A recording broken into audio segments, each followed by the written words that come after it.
carry out, nor more doubtful of success, nor more dangerous to handle than to initiate a new order of things. Despite this fact, Islamic workers must dream big and see opportunities where others see failures. It seems that for the person who does not daily dream a while, their star will grow dark, that star by which all of our work and everyday existence is guided. That's just about the introduction to strategy, and it's just saying that people that for a little while every day that don't dream big and think big, at least for a little while, and have high hopes. It's almost like leaving the normal environmental circumstances that we're living in and kind of easing up to another plane. It's like going to a play or anything that takes you out of the daily run-of-the-mill type thing. Applied strategy. Strategy deals with unpredictable, yet it deals with the unpredictable. Yet it tries to predict the precise way in which many forces could interact with each other, be distorted by nature and human or environmental circumstances, yet remain predictable to the trained strategist. The essence of strategy is to build a posture that is so strong in selective ways that you and your organization can achieve your goals. Goals despite the unforeseeable ways external forces may interact with each other. I'm going to read that again. Strategy deals with the unpredictable, yet it tries to predict the precise way in which many forces could interact with each other, be distorted by nature and human or environmental circumstances, yet remain predictable to the trained strategist. Now that's saying a lot. That's saying strategy deals with the reality of the unpredictable.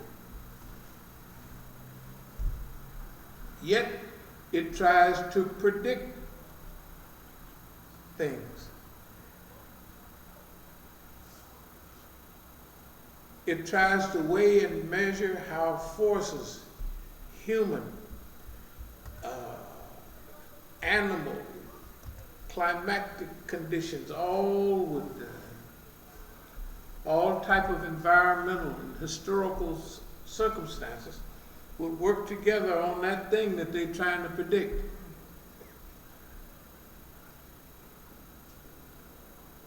Yet that thing would remain predictable to the trained strategist. In other words, they're trying to make the unpredictable predictable. That's going to take a lot of skill. The essence of strategy is to build a posture that is so strong in selective ways that you or your organization can achieve your goals despite the unforeseeable ways external forces may interact with each other. At this period, I want us to consider just a few things. I want us to consider the Arab Spring.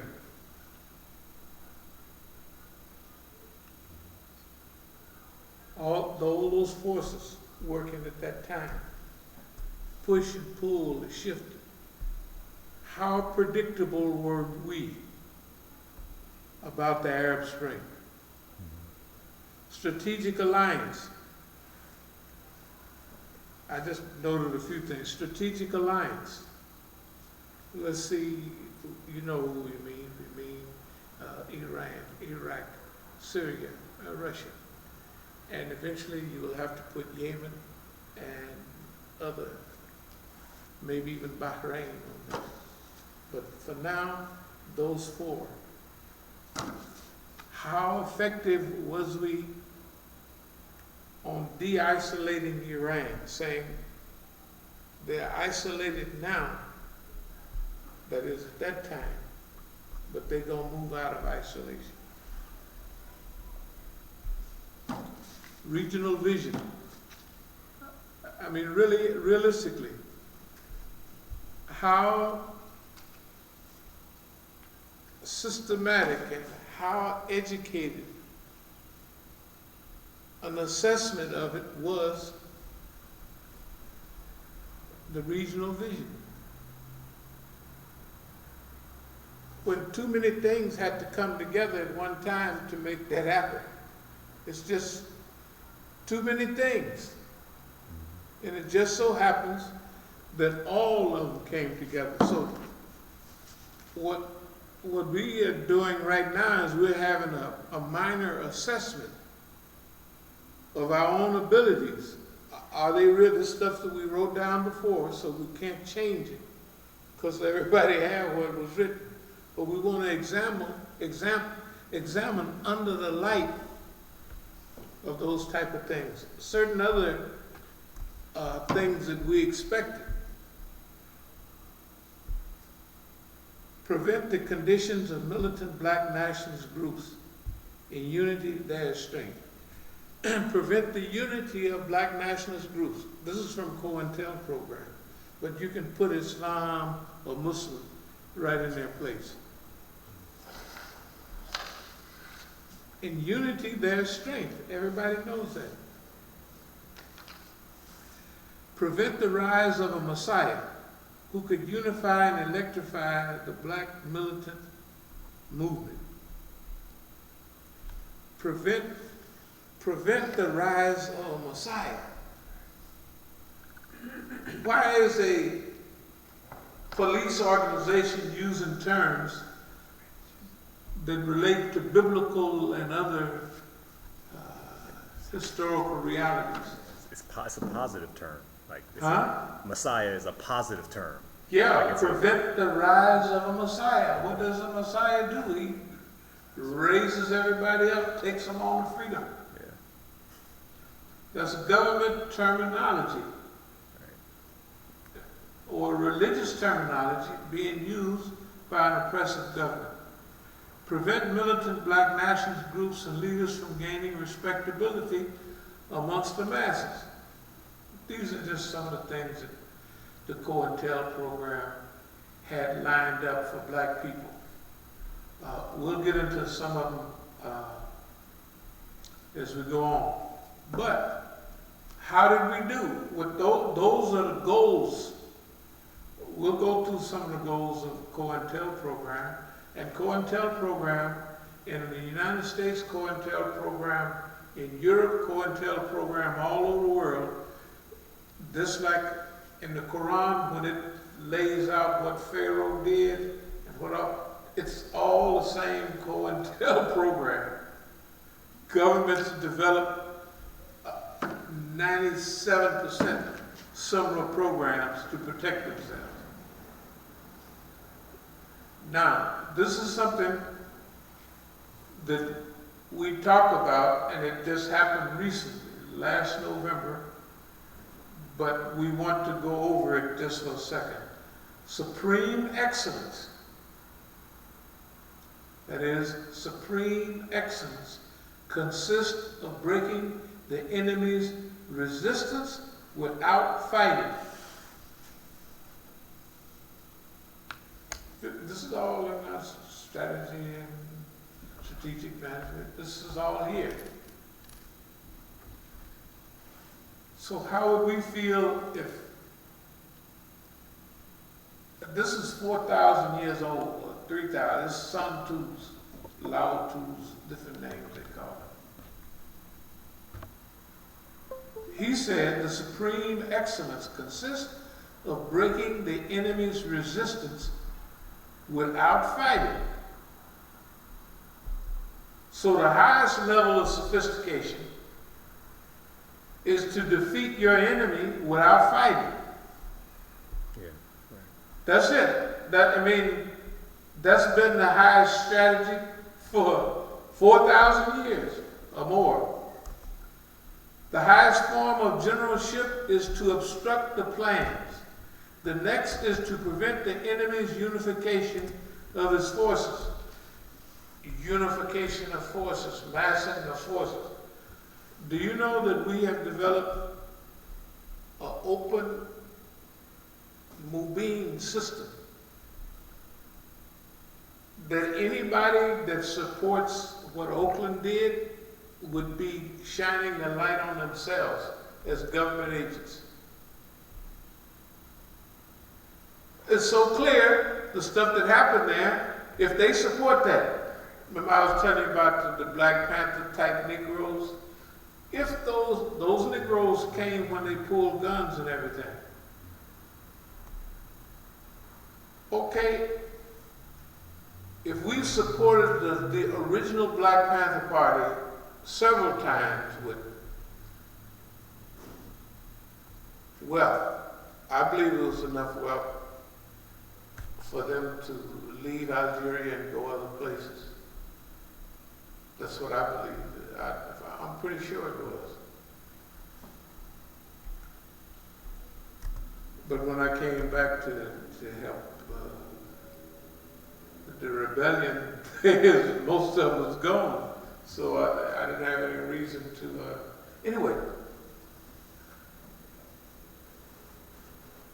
Now, if the people that were part of that group are in contact with me now on the friendliest of basis. If those Negroes in Oakland are constantly saying that I put them in prison, look how stupid they look. Right? It's unbelievable. Okay, now, as we go along, we can see this, a lot of stuff could happen, but could it happen? Could it happen just happenstance? Or is there something going on here? Okay, so we have technically disrupted the Negroes. We prevented. Highest form of generalship is to obstruct the plans. The next is to prevent the enemy's unification of his forces. They can't combine all the other time. Remember to put a bad jacket on the movement, give them a bad name, reputation, make sure that white people or so-called the middle class don't support them, cut them off, isolate them, right?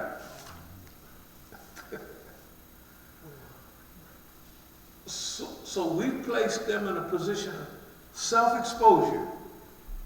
If you support any of that stuff visibly, then something is wrong with you, automatically. Okay.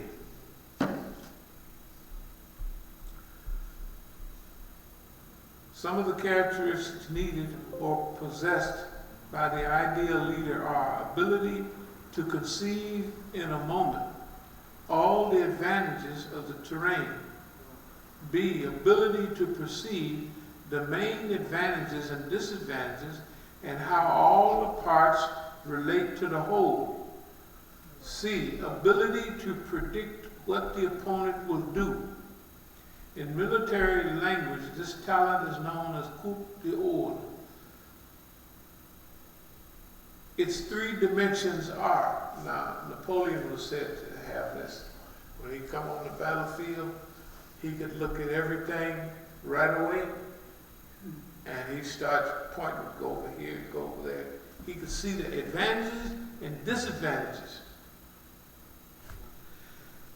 Here's what's needed. Grasping the situation as it really is. Perceiving the situation without any prejudice. Okay, now when we look at our other groups, how do they hold up in this? How do they hold up? Grasping the situation as it really is. How have they done? Okay, now we have to ask ourselves, how have we done? And how are we doing? We're just going by stuff. All this has been written and almost put on the shelf somewhere. Rejecting the non-essential, junk that is. Holding in focus only the essentials and what connects them. Number 3, seeing with the mental eye. Perceptual objectivity, the skill of seeing what is there and not what you want to see. Many other groups might want to see something else, and they planned on that. And it didn't. I'm sorry to say, I don't think any of it worked out. Maybe we'll go over it again and see. Now, one of the things that we have that the U.S. is used to, and we had thought about this a long time ago, they used to quick victories. What do I mean by quick victories? They used to attacking a group, a movement, or a person, and at maximum 5 years they're gone. When they attacked the Black Panther Party, most of the heads either went to jail, were killed, or went into exile. And if the Black Panther Party started in 1966, and people were in exile by 1969 and 70 and 71, that's quick. That means when the U.S. got its balance, the things that it did them in a hurry. And it had a very quick response. So, it's used to quick victories.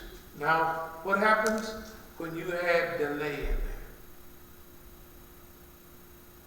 What happens when you add delay and protractedness? You don't even know what's going on for a long time. If we started this, well, we're in another session or phase now, but say one phase that starts in 2002. That's when we looked at, when we had our last meeting here, and we said, okay, that's it. But that didn't mean it wasn't a 2005 till you could smell it. 2005 is when we started talking about Oakland is, what's the name of the zone? Oh, called? clearinghouse? Clearinghouse. So Oakland is a clearinghouse. That was 2005. That's 3 years. If that was a government, they would have knocked people over by then. They'd be headed off to jail or somewhere. Right? But for us, it's nothing. We're just cruising along. Right? That's 2000. And these articles on strategy were written in 2007 and 2008. But the institutions, this is not new stuff. As we go through it, we have to judge our ability to collect information, analyze it, and also to put it together in an understandable form. We have to also look and see, did people understand what they were reading when they was reading this stuff? What did they expect? When did they expect it? And how did they expect we would fare?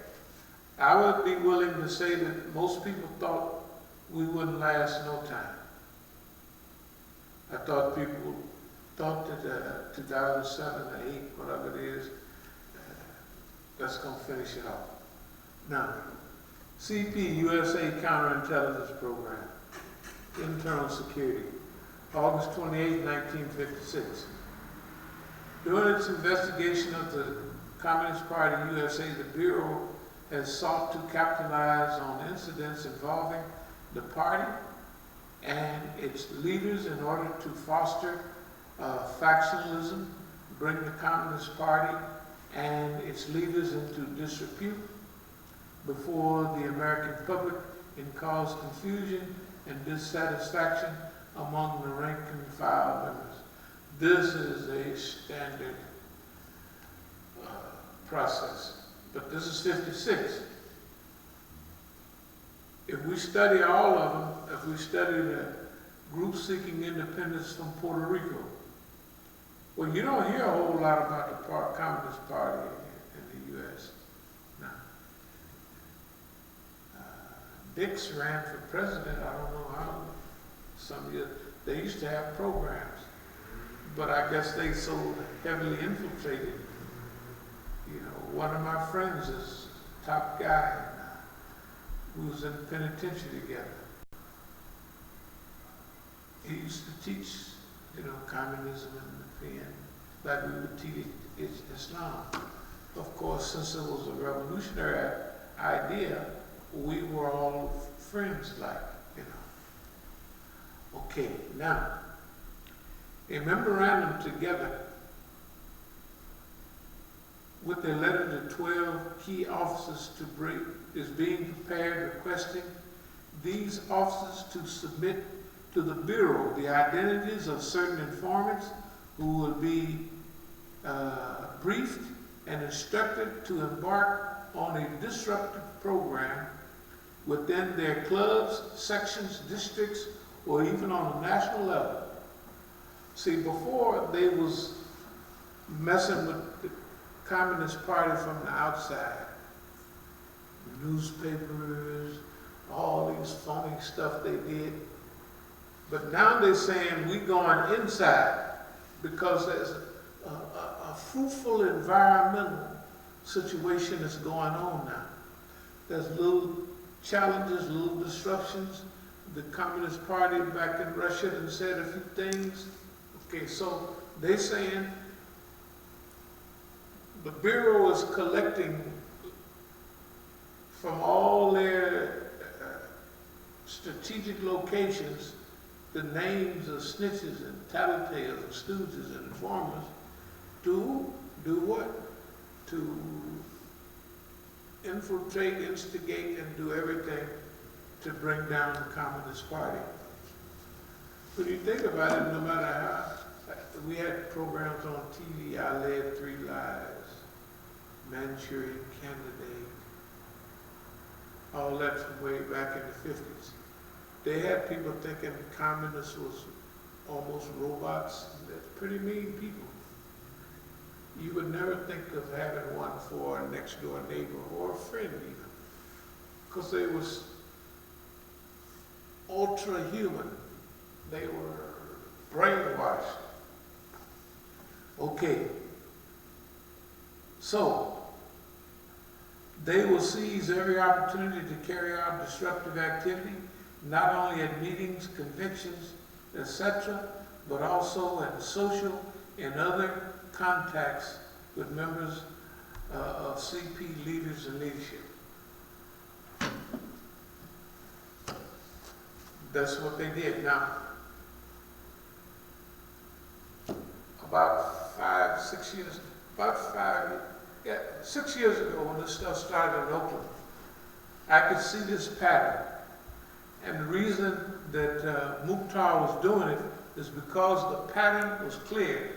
He done read all of the stuff. He knows exactly how I think about this stuff, and he knows that I can recognize his behavior, his governmental behavior. The main thing, disruption and discord. That's what the disruption and discord. When they would come into the masjid, they would come in shouting and talking. They wasn't listening to nothing. If you try to explain to them in human terms, they wouldn't listen. They was talking. That comes from Abdul Malik. He tell them don't give him a chance to explain nothing or he'll win the people. Because he got more sense than y'all. Only way you're going to beat him is just keep talking. Keep talking. That's what they did. They thought I would get mad. They thought that I would short circuit. That's what they were sure of it. Creating doubts of the wisdom of remaining in the independence movement. And number 3, causing defections from the independence movement. Now this was a Puerto Rican movement. They wanted to cause discord and corruption. And when they hit, it looked like that's what they was going to do. Everybody thought, yeah, Imam Musa is finished because they're hitting him so hard and so regular that he's like in the boxing ring, he's going to be confused. That wasn't the case, because I used to call every night off. So it was no possibility of this stuff happening at all. None. There was never any possibility of any of this stuff happening at all. It was not a possibility. But remember, when you have a long-range, protracted look at this, there's a part in the writings that talks about draw them in deep. You know, we have in one of these writings at a certain time, about this time, we wanted to be a $150 million organization. At one time, we said $10 million. Do you know that's actually possible? With the things that they've done with the Bank of America, we're going to go for 40 or $50 million. It doesn't make a difference what it is. It doesn't make a serious difference what it is. Because when it's all said and done, we're going to take the money and try to do good works with it. That's all. We're not going to change lifestyle. We ain't going to do nothing. But that open up the masajid we possibly would have had anyway. Well, we would have had, shoot, we had 10 anyway, so that's with hassles. Imagine if you got 10 centers under the full sway of this. Hey, that's not bad. Okay. So this stuff was in your face. Mubin, right in your face. This is a page of the 5 points relating to black national, prevent the coalition of militant black nationals. In unity there is strength, that they could become a Mau Mau. The real Mau Mau in America, the beginning of a true black revolution. That's the way they felt about it. And unity, they say if the Negroes, and in those days we were different than now. We were close to each other,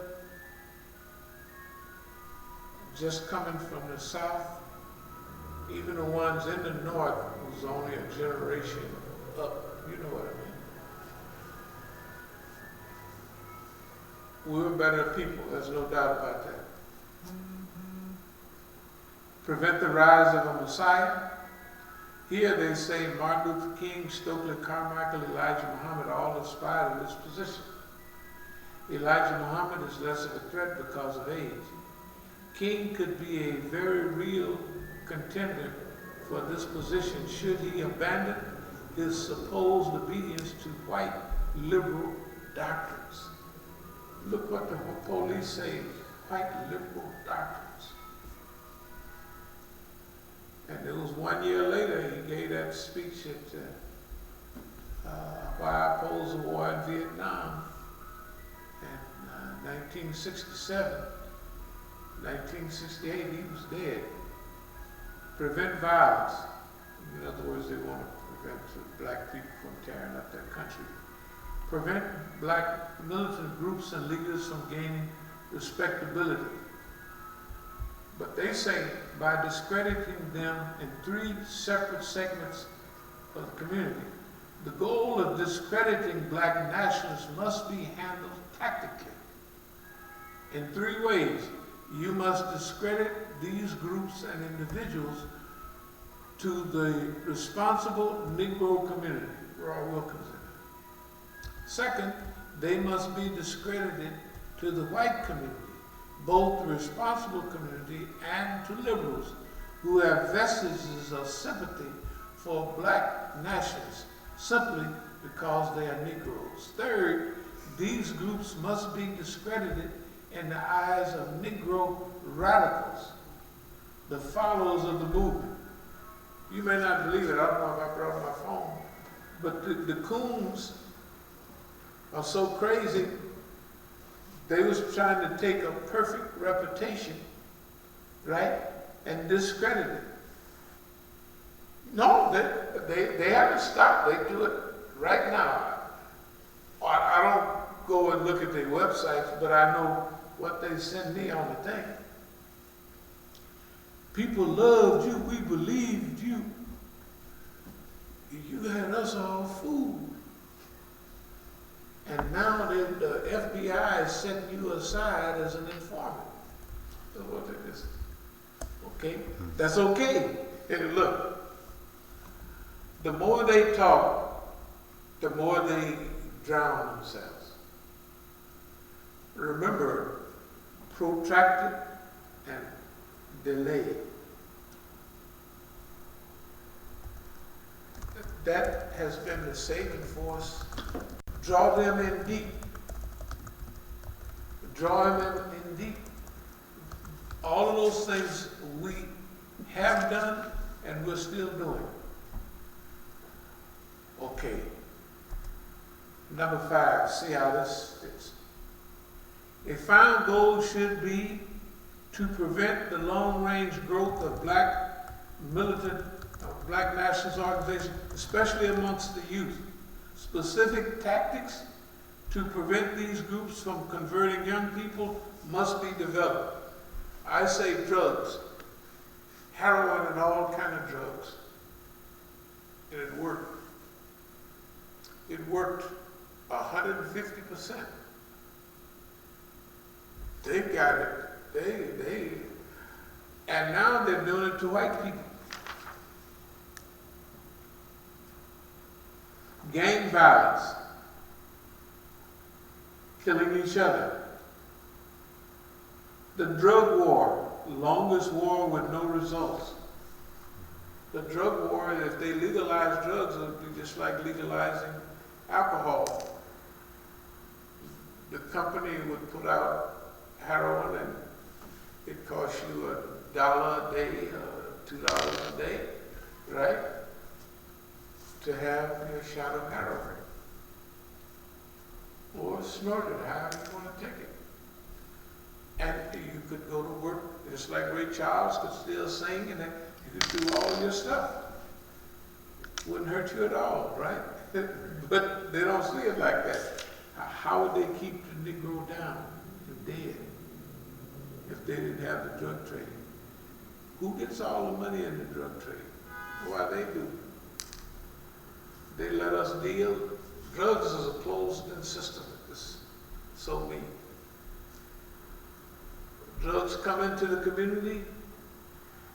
In many communities, money circulated around the community 11 times. In the black community, money come in and it goes straight out. When I began talking about this in the early 80s, at that time I'm a Muslim, I called it a closed-in system.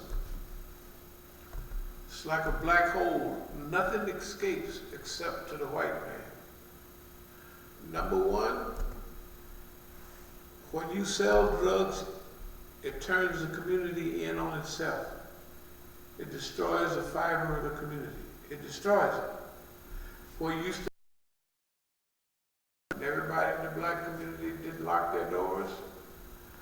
Pretty soon, everybody got bars on their windows because of drugs. Crime goes up amongst other black people, burglaries, all of that. The people turn in on themselves. They don't have to worry about the rebellion anymore. The respect for old people and churches and all of that goes out the window. Because the dope fiend ain't got no time to think about stuff like that. Then the concentration of wealth. The drug dealers that deal the drugs spend most of their time going in and out of jail. They go to jail, the bail bondsmen get them out. Who hold the bail bondsmen up? The insurance companies. So they get all of that money. The next money is, in the early days, it was fabulous wealth. So the black man would buy the white man's stuff. He'd buy his Mercedes-Benz, his Cadillacs, all of that, buys his diamonds from South Africa, and all of those type of things, right? And we would concentrate the money in the black community, that's a concentration of wealth, and send it out to white people. That's why they hated Oakland. Because Oakland brought money in the black community.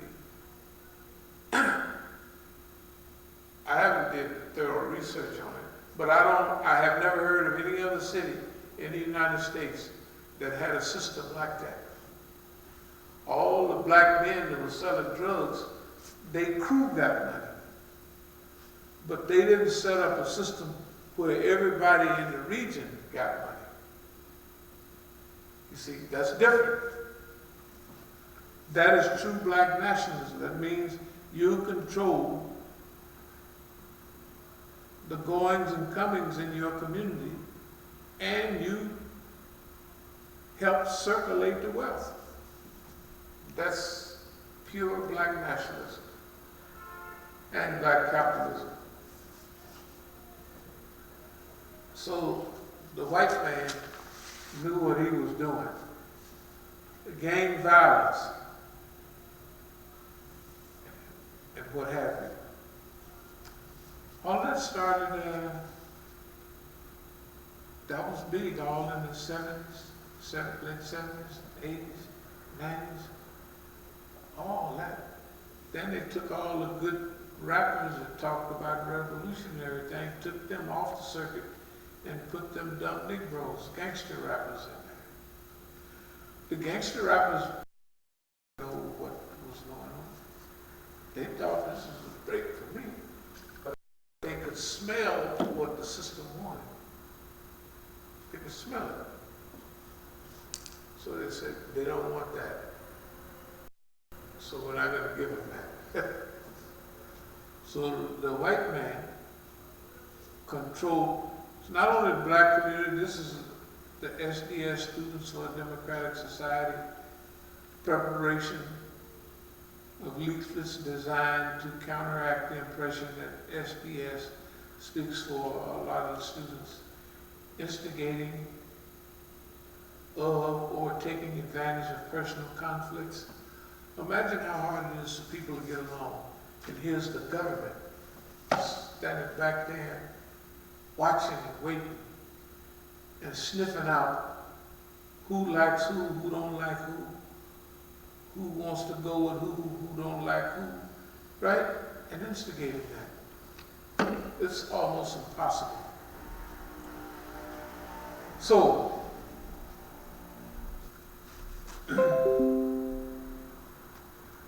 it's a dirty old system, mean system.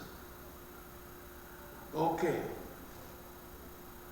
Don't forget now, Stokely Carmichael, Imam Jamil, they're friends in the same, but they're getting these letters. They're getting, or a letter fall into Imam Jamil's hands that's supposed to have been written by Stokely Carmichael. Bogus leaflets and other publications in the name of targeted groups. They forged correspondence, sent anonymous letters, and made anonymous telephone calls. They spread information about meetings and events, set up pseudo-movement groups, other movements that look like the movement, just niggas. We don't even if we prove half of them, we Dawah, invitation to Islam, Islamic educational institutions, community housing, social welfare institutions,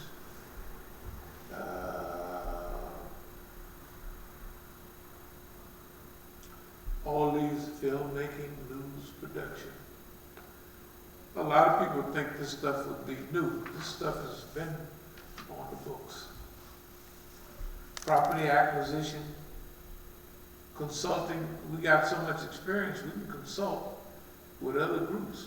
We've been able to do that for decades. This is what you might run into, but they don't need no consulting because they ain't gonna do nothing.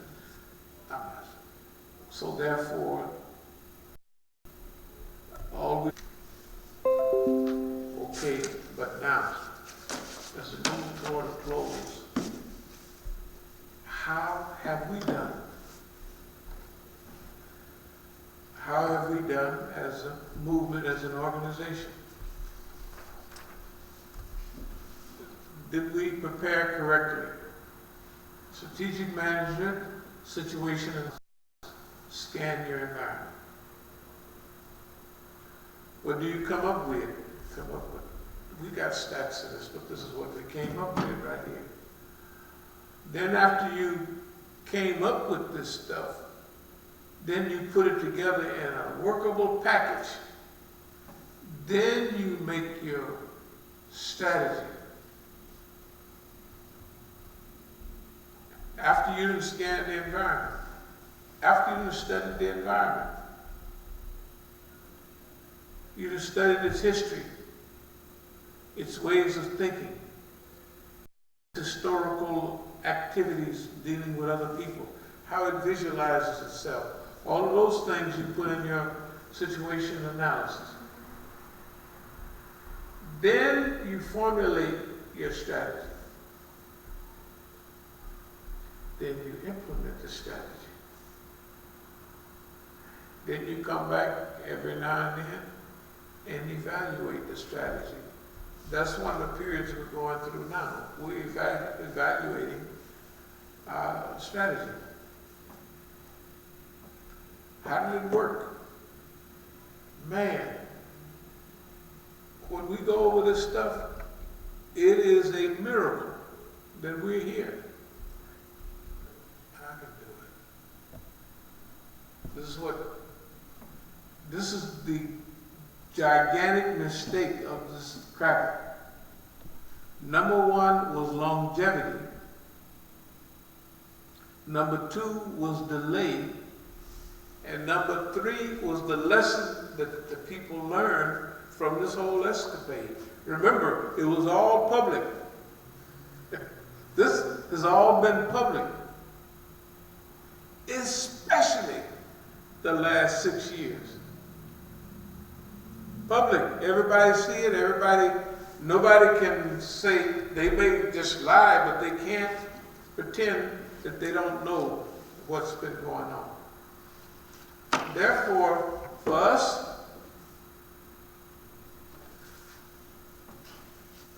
just like we've done our part already up to now, we feel we'll do, what we feel about Oakland, I'm not going to go through all the details, but we're going to have a nonviolent invasion of Oakland. Yes. We're going to invade Oakland. Remember I used to put in my notes 5-star general stuff, you know. You would think I was a madman because I may watch a program on this invasion, that invasion 50 times. I can tell you what they're going to say before they say it. All of it. The pattern of invasion. Just like the pattern of these things right here. But our invasion will not be a physical invasion. Psychological, spiritual invasion, where we got traction and strength. They ain't got nothing. They ain't got nothing. They ain't got nothing in this. Nothing. They just say, they say anything they want.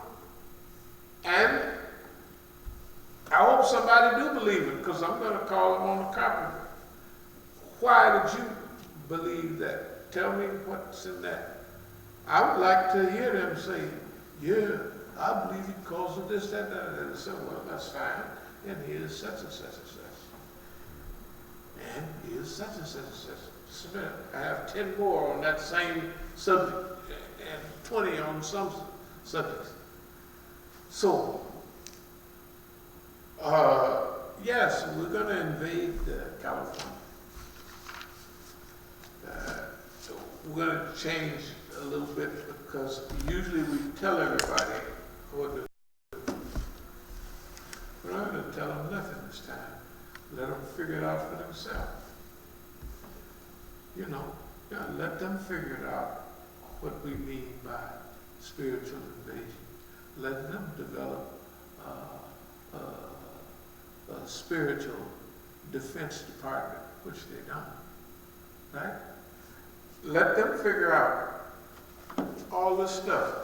They come in here the other day talking, you know, about, oh, we don't want you to go to California, that you can get hurt, and if you're hurt or killed, they want so. What you mean hurt or killed? You the FBI. What the hell? Understand the gravity of what we're dealing with. We know that you got to remember, we touch all the movements, the worldwide movements now. You got to remember. And our team is winning everywhere. Or let's look at the world. Iran is number 4 or 5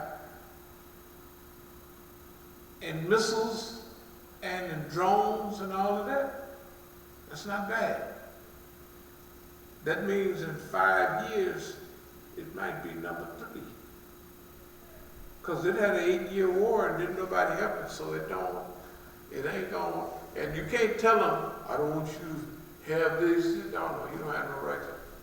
No, ain't nobody, we're not into that. Okay, so the Persian Gulf. Now look at this whole side.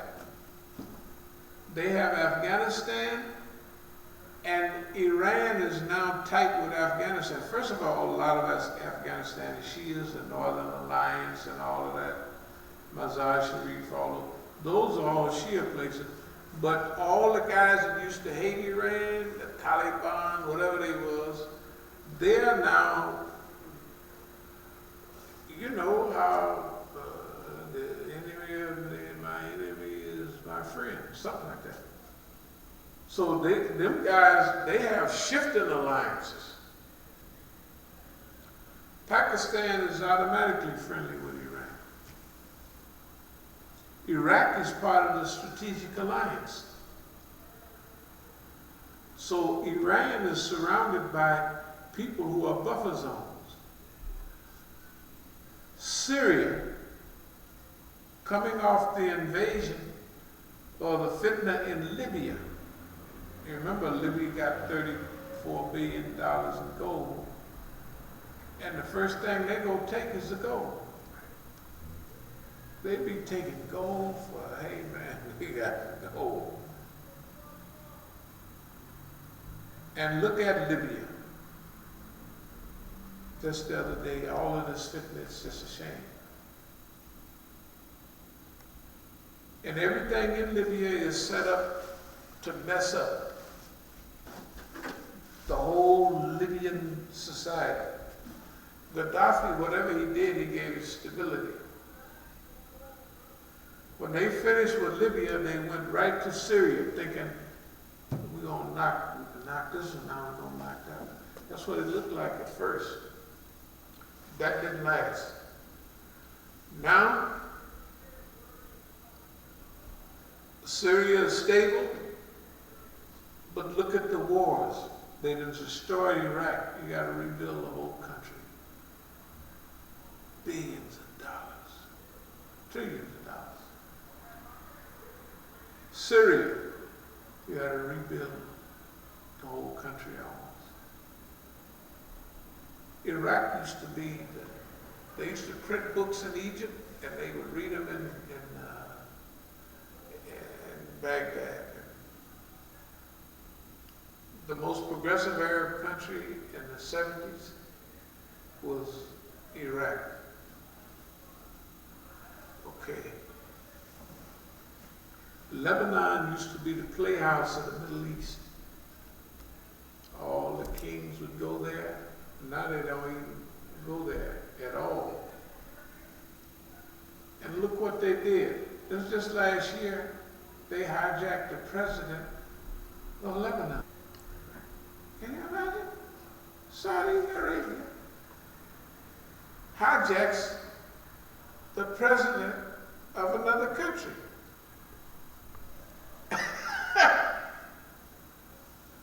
Saudi Arabia is attacking Yemen so often now they're trying to take it off to where you don't hear much about it on TV. They're taking it off. So many people are dying. Still the death, the corruption, and all the fitna is still there. So if you put Saudi Arabia's friends over here and look at how beautiful this jewel is. Everybody talked about, the Arabs all believe that Saudis are an Israeli tribe anyway. So look at them. They holding hands with Netanyahu. Holding hands with these guys. Not Jews, real Jews, but Zionists. We make a clear distinction between Jews and Zionists. So the world is not a safe place, but all of our friends is stable or becoming stable. And look at the U.S. and Turkey. They go help the Kurds, and the Kurds are running around. I'm not against them, but they can't go around waving Israeli flags.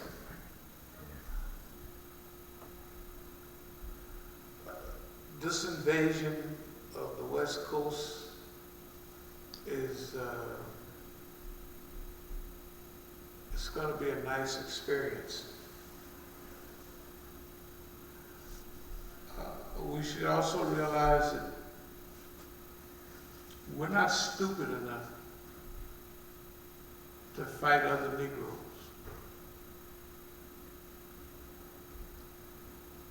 But we're not afraid of Negroes with a kill another Negro card in his pocket that you can kill Negroes.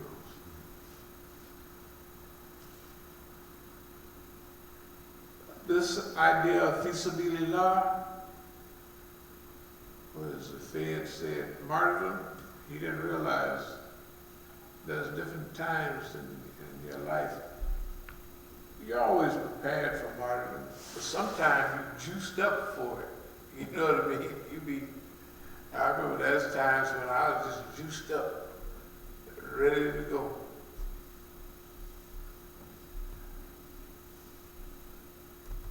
Whatever happens, now, this is just my understanding, reading from what we have. We've done a great job. And eventually, that story will be told, whether we tell it or not, but the story will be told about this period, the period we've already went through. Yeah, they can't keep that quiet. And we believe that we're going all the way to the top on all the stuff we had wrote down, just like all of the stuff came out. This other stuff will come out too, inshallah. If we're as accurate with that stuff as we is with this stuff, then it'll be it's a repeat. In other words, that's why we always have to keep our intentions not pure. It goes hard to be pure, but clean. That's why we said the other night, no matter what happened, with the feds, whatever they meant, it don't make no difference. We're going to be clean on what we are not joining the dirty club, or we'll make some diversion to get something else. The police said if some relative or something may have some, he didn't even get it all out, but his hint was that you gotta, you know, along with this other stuff of not seeing us anymore, you gotta, you know, a lot of people don't believe it, but the feds always give out a license. In other words, you know, you can do what you want for a little while, and then it won't cost you nothing. But I'm not doing none of that. Why? Because I'm not gonna be in the bed with the white man. Simple as that. Now, anybody can say what they want, but I'm not taking no. We said the same thing all the time. Cease and desist. Just leave us alone. That's all. Just you go about your business and leave us alone. We'll take care of everything. And we'll take care of their business too. You know what? It's hard for them to believe that Negroes tell the truth to them. Yeah. So they can do what they want. But I'm going to close with this. Look, this life has been so interesting.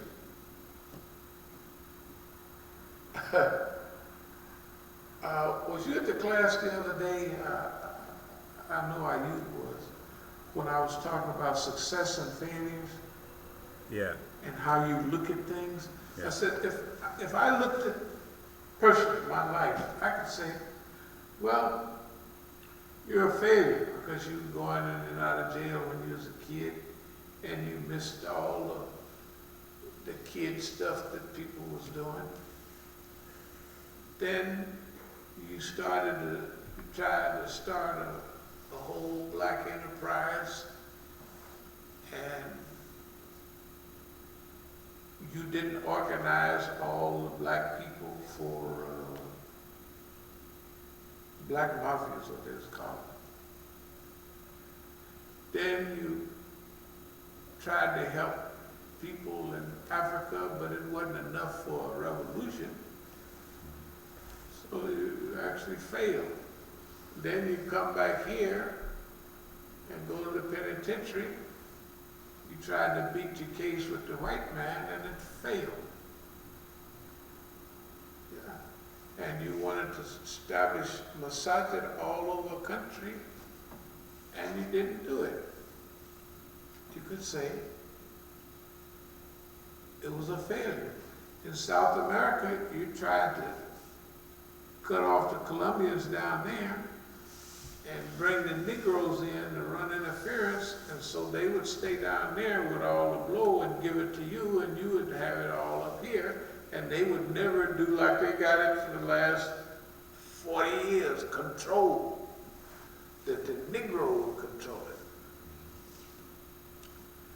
it. And I could look at it like that, or I could look at it the other way. I could say, yeah, the white man rolled on you and all your friends, and all of them are gone. You know, each Fleet of Drum, old George Jack, those people are all gone. You know? And the system finished, they cleared what they did. Okay. So, if we had a black nationalist organization that is the only one that existed in the United States at that time, from before up to that time, and then after, there haven't been none. And we was only 21, 22, 23, stuff. We was like almost kids, wet nurse kids almost. And had these most serious black enterprise zone in the United States. Oakland was just the right size. So we could say we were a total success. If we did better than everybody else 10 times over, it was a success. Right? So it's how you look at it. Going down to Colombia, now I know the government's involved, but you cannot be a dummy and buy cocaine, transport the cocaine, up here and then have it distributed. You cannot be no dummy and do that. Over and over again, you can't be a dummy. Some people have to say you're almost brilliant. That's what most people say. You have to have sense to do that. So we can say we were a success for Africa. Everybody knows that was a success when the brothers needed help more than anybody, we was there to help them. Didn't nobody else from America help them? We did. That was a success. And is this thing here? We just read what it is. We just skipped. This, what we've been doing here, is a huge success. Bigger than those other successes. We actually wrote what we was going to do, analyzed what we was going to do, said what we was going to do, and cruised to doing it. Now, you got to remember, I'm not saying this was easy, but it was coonery. We could just play like, we could do what we want. The last 16 years, we've been doing what we want. It's coonery. And it worked. Whatever anybody say, this stuff has worked 100%. And all the people, Abdul Malik, Mukhtar, and that whole Oakland crew is sitting right there before the public. Everybody sees them for what they was, for what they are. We have uncovered the whole system of tattletaleism in the United States and part of the world, because they didn't figure you're going to last. So they do it in front of you. Muhammad Ali them would do stuff in front. That's what you're a nigger. You're not going to survive. This is what they're thinking. They're looking at you like, you're not going to beat this. We are. And I'm looking at them like, I don't know what's going on. What are you doing? I have no idea what's going on. Right? No, I mean, if you look, there are certain characteristics that it said that you need in order to coup d'or. When you step on the battlefield, you got to see all the advantages, disadvantages, and the lay of the battle, what's going to help, what's going to hurt, and you got to be able to put it together that right then. You don't get a 2-week study program. If you happen on the battlefield, you got to be able to look, feel, and see, and institute right away. That's what we've been able to do. All of this, none of this stuff is haphazard. None of this stuff was made up. All of it is just like, we wrote it. That's unbelievable. In America. Okay, that put a lot of responsibility on us. And our responsibility, I don't want to say it, but make America great. Yeah, why not? What the heck? You know, America needs help. The thing is, the last thing I want to mention is no one was ever surrounded the way we were. When we are doing what we do, we give everybody a chance to do whatever, to ascend to the level that they're capable of. That was in Jahiliyyah, and that's in Islam too. We ain't never held nobody back. Remember, we would sit here and Abdul Malik would be running his mouth, and you would think that I was a janitor or something. Right? Yeah, before I got hip to that stuff was mind-boggling. Yeah, but no, it's okay. It's okay, you have to do that. And that has several points. Number one, if he's not sincere, he's going to become more and more arrogant, which he did. As he becomes more and more arrogant, he gets loose. You know, it's just like when you're dealing dope or something. You start getting big money, you can either get tighter or looser. The first stage is looseness. You start snorting cocaine, partying, and and you look up and you dead or you in jail. You don't look up when you're dead, but you look up and it's all gone. Or you have to work so hard to put it back together. So, no, this is counteroffensive. We won't mention that in open. Freedom, liberation, justice, self-determination, de-Israelization, Islamic movement, with Islamic characteristics, like Marxist, Leninism, Chinese characteristics. As-Sabiqun liberation movement, nonviolent invasion, asymmetric in style, make use of human and material resources. And the last thing is control your state. That means control how you think, how you feel. Like we say, we could look at life like a failure or a success. It's up to us, how we see it. A victory or a defeat. Most people look at a lot of stuff and say, oh, you guys got defeat there. And we say, no, we never got looked at. We actually came out on top. And we got whipped less than anybody. You know, for what we are in the movement, they kill niggas for that. They kill them as soon as they figure out where they're headed. They kill them in a hurry. And we're here happy and healthy and getting our health back and laughing and talking. So we're happy as we can be and grateful because we know it could be different. And I'll close with this look at whether it's Libya, whether it's all the other people are having trouble, all big trouble. Big trouble. The world is in some type of a chaos. It's nice, peaceful here. Yeah. So, are there any questions or any comments about anything?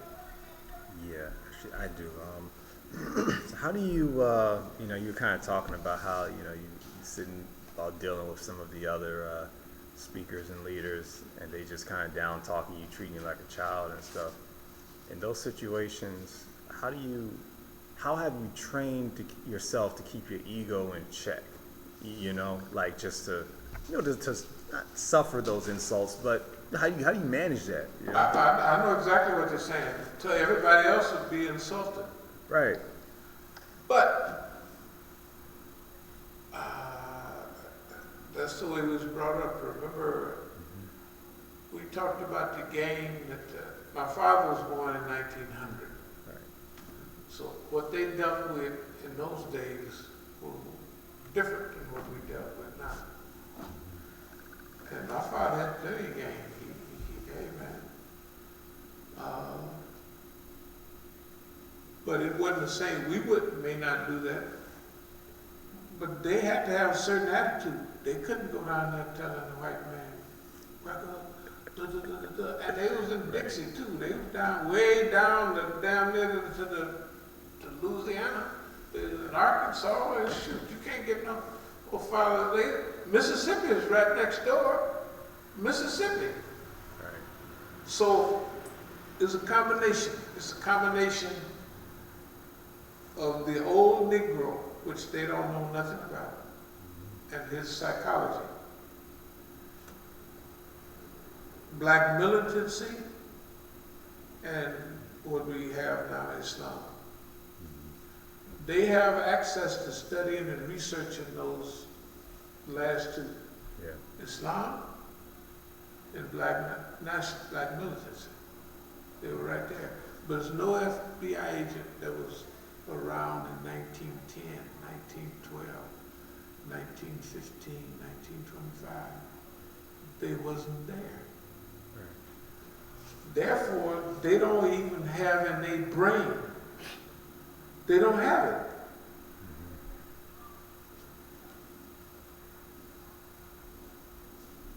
You know, institutional memory, you know what institutional memory is? Institutional memory, like your organization, like your army has fought different types of people. And those people in that army have an institutional memory. But as they all get old and they go out, they lose that institutional memory. So when they come up against other stuff, modern stuff, or old stuff, they can't deal with it because they have their training, but they don't have an institutional memory. The best way I can put it is institutional memory. When you know who you are, one of the biggest things is to get people to laugh at you. And plus, I've never been, personally, I can give you an example. When I was at NRCC, that's Northern Reception Center, I guess I was 17, and I was going to Pine Grove Force. It's like a receiving center in the jails. You go there and all. I was in the company where the guys was 18, 17, and all that. So I was always messing with everybody. So one day something happened, and everybody in the company was laughing at me. And I was right there with him, like it wasn't nothing. And the black officer, he really appreciated. He said, when I went to committee, that's the reason I went to camp, because he was a senior officer. He said, this guy is well adjusted, because he can go mess with everybody. And when everybody turned on him, he still, you know, well, we having a good time. Okay, now, this stuff is strategic though, too. Whether you talk about Muhammad Al-Asi and their arrogance, and almost everybody, they have a type of arrogance that comes from the system, and their confidence in the system makes them arrogant. I was with Muhammad Al-Asi, and sometimes he was trying to make me paranoid. He said, man, I was at the airport in Zurich, or one of the places, Amsterdam. The reason he was doing that, because in 1987, I was going through my last period of paranoia. You know, not paranoia, I was just sensitive. At that time, I wouldn't even call it paranoia. Sure wasn't afraid of nothing, so I came here to visit him. I came here technically to give him allegiance. We were talking out at the IAC, and I was looking around. And that was I was just finishing that period. He was thinking I'm going to stay in that period the rest of my life. I was in 87. By 88, that was gone. In 90-something, he was at the airport with it, and he was trying to bring that out, like make me. I ain't said nothing. This probably, if he listens to this, it's the first time he'll hear it. You remember what Dr. Kaleem Siddiqui said about me in that thing? Yeah. The next trip to South Africa was, all of them were sad after that. That first trip, Dr. Siddiqui, when he was alive, my secretary, that was nice. But Dr. Kaleem Siddiqui was the only one that understood me. The other people didn't. The reason he was saying those things because he evidently he had some insight. So just imagine, what is he telling everybody? I am putting this person forward as the leader. And when he gets in the car and drives to Johannesburg airport with me, Sister Bahia is in the car and she asked me, what is he trying to tell you? I said, I don't know. Because I knew who she was. I said, I don't know what you're talking about. He was telling me about leadership and about where he was and where he thought it would go and where I could fit in all that. He had groomed me for leadership. Why? Because all those programs, I'm the only one that talked about anything real. Everybody else was off in the space. And he never gave you nothing to use. So when you're confident in yourself, you ain't worried about what they, Right. In fact, anybody that can't take a little laughing and needling, they're not balanced. You've got to be able to do it. You've got to be able to do it for many reasons. People, if you can't take it, they may try to make you mad. They'll do little stuff to you. I'm talking about when you get power. Right. They'll have little bitty people come and try to ruin the whole project, and then you'll kill them. At first you won't feel like killing them, but after they come back 9 or 10 times, I view all of this as preparation for the near future. Evidently this stuff is getting close. You know, if we're gonna have several $1 million. Well, when we go to California, we expect to start at $40 or $50 million. So if we don't get it, that's okay. We'll have a national fundraiser. We'll walk from masjid. It doesn't make any difference. And whatever the walking will do from masjid to masjid, it'll make us better people. So whatever happens, it don't make no difference. But for everybody that wants to be a big contribution to Islamic movement or to the human potential movement, they have to be able to control themselves. You have to be able to take being harassed. You have to be able to take being laughed at. You have to be able to do it. And do it like normal, like it ain't nothing happening. I don't know what you meant by that. I'm not insulted because I don't understand it. You got to be able to, you got to do it sometime. No, you have to train yourself.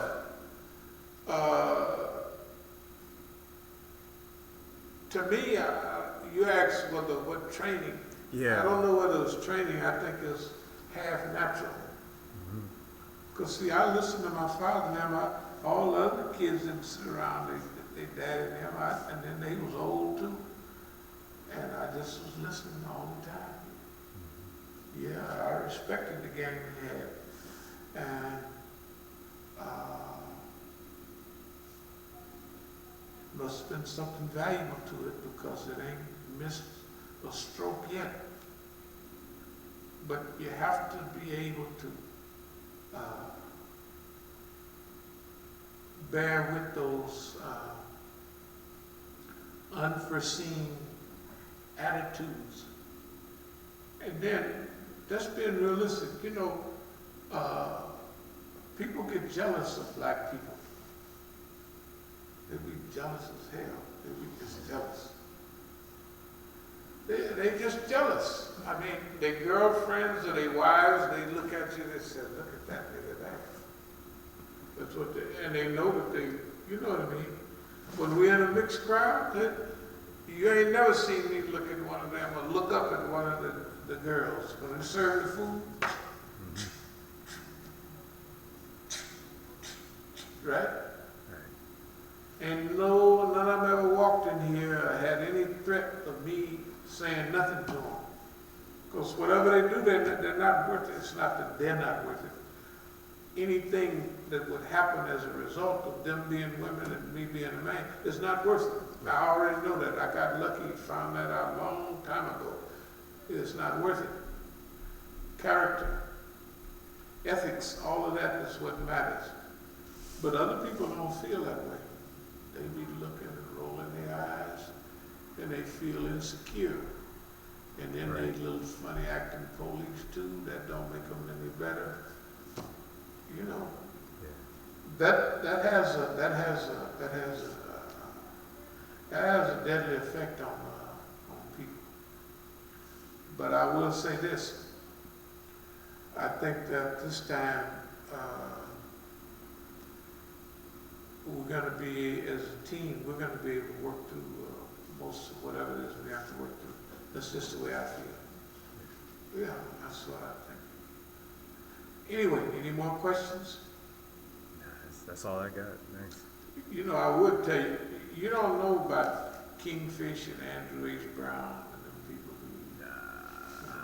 who, Amos and Andy. Do you remember Amos and Andy? I remember. Good. Not as well as you do, but I remember it. Yeah.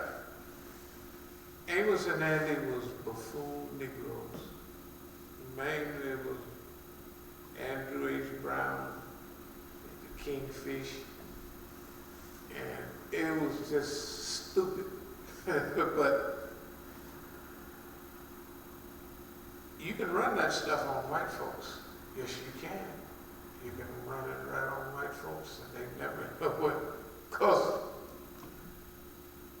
what do people expect of you? Wow, we expect that you're a nigger. And niggers are not brilliant. You know, and da-da-da-da-da. I used to have an Arab Christian. He was my friend in prison. I was teaching him how to do time. He was one of them smart Arabs, you know what I mean, that he had models for girlfriends, and he 31, some millions of dollars of, you know, type of fraud. And he would show me pictures, you know, this is my girlfriend, she models lingerie, you know. And so we belonged to a club. It was either JC's or one of those. You ever heard of JC's? JC's is a speakers club. No, okay, no, I'm not familiar. It's like a gavel club or anything, you know, where you go there and you learn to speak. Yeah.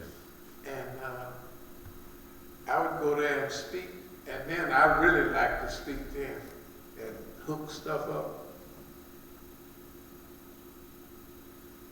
And the people were amazed. He said they think someone is coaching me. And he was just telling me they don't believe that a nigga can do that. Right? But all of you can. The Arab came and we had a thing with St. James Missionary Baptist Church. And I came and I spoke on that. This is one of the big churches came from the outside. And it was a Martin Luther King program. So I was in Genesis 37 where it said, and they saw the dreamer afar off, and they said, let us go and kill the dreamer. Of course, everybody gonna relate that to Martin Luther King. The preacher said, where you get that stuff from? Don't you know that Joseph was the precursor of our Lord Jesus? I said, yeah. So they loved it, but he came to the church programs, and you know how the Negroes would be, the choir. He said, man, he was a Catholic. He said, man, they don't do this. If they had this in Catholic church, I'd go all the time. Because he was, you know, the music was just like, he said that guy acts like Leonard Bernstein, you know, the choir director. Just natural talent that we just use every Sunday, all the time. Right, yeah. So, but he could come and he could pick it up. But he had one of the same disease that all other white folks had. In the joint, I had all the white folks, if they was a banker, if they was this, that, they would come on Tuesday night and speak to the Negroes. And they would talk about trust and all this thing. Now, every afternoon, after the 4 o'clock count, I would go and I'd have a circle of white boys around me. And we sitting cross-legged. And it's like I was a guru. You know what I was teaching them white boys to do? Time. They had no, how do you guys, because like if we in Penn, we in the wall for 15 years, then we come out to camp for about a year or two before we go home, and they come straight to camp, and they had no oppression, nothing. Some of them had never had handcuffs on in their life. They go to court, the FBI call them, tell them to come to court, they go to court, then they say, well, turn yourself in at the penitentiary. They drive down to the penitentiary, to the camp, not the penitentiary. To the camp. So the white boys wanted to know, how can you niggas hang around that weight pile, laugh, talk, and have fun like nothing has happened? He gets 16 years or 20 years for bank robbery, and he just come out here. And I stole $2 million from the bank, and I got 2 years and it's killing me. What the hell is, how do y'all do that? That's what they want to know. How, and I taught white people how to do time, how to think about it. I mean, I actually taught them. And in turn, they taught me all the white folks game. The big white folks game. That's why I'll be in jail. I ain't talked to none of them since we got out of jail. Because we're a different class, different culture, and everything. So while I was there, I took advantage of all of that. Anyway, so I hope that answers your questions. Is that about it? Okay. Yeah, it did. Okay, does that turn off now? I can. Yeah, you can turn it off because I have something I would like for you to do. This is